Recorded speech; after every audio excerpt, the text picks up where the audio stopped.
society is showing children that to be a cheat is normal behaviour. What I mean by this is people like footballers are diving and fouling players and then holding their hands up and acting like they did nothing wrong. Football is a perfect example because it's something so popular and watched by children.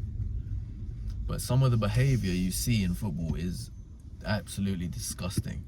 And what makes it more disgusting is the fact that fans, you got a stadium full of 50,000 fans, etc., and they all are backing that player.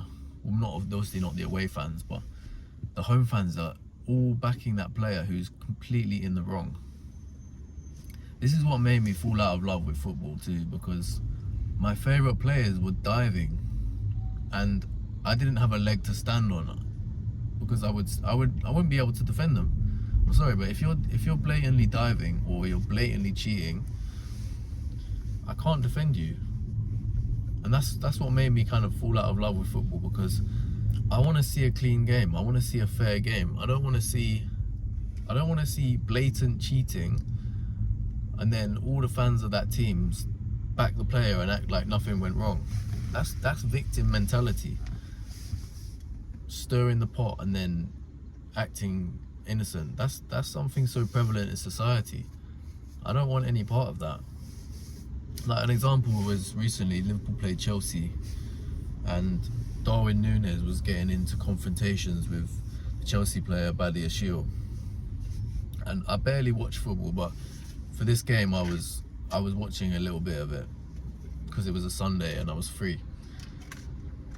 And I was watching Núñez and Badiashile, and Núñez was fouling Badiashile. He fouled him first, and then he got a little push back, and then he fell to the floor, like in a stupid way, like he literally fell to the floor. And then the referee was like, "Oh, I'm not having any of that."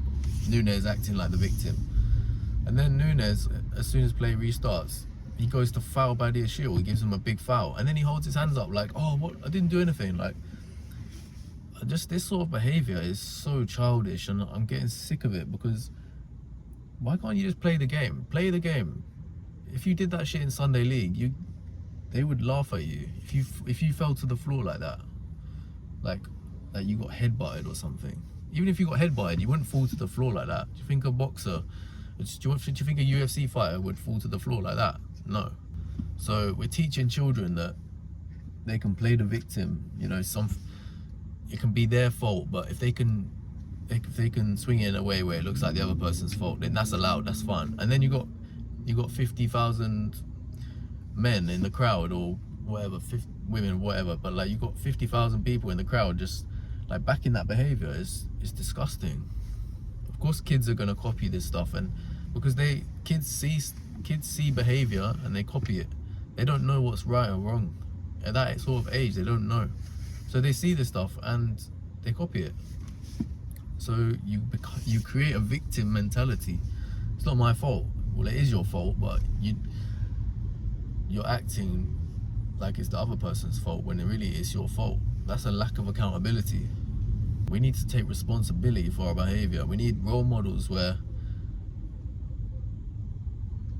real men, where they're showing the kids how to behave. Like the amount of kids that don't have a father in the UK, I don't know what the statistics are, but I've seen them before, and they're crazy numbers. So when kids don't have any role models and they're looking up to footballers, and there's like a father figure, and then they're doing this sort of stuff, it's like, it is hard to believe.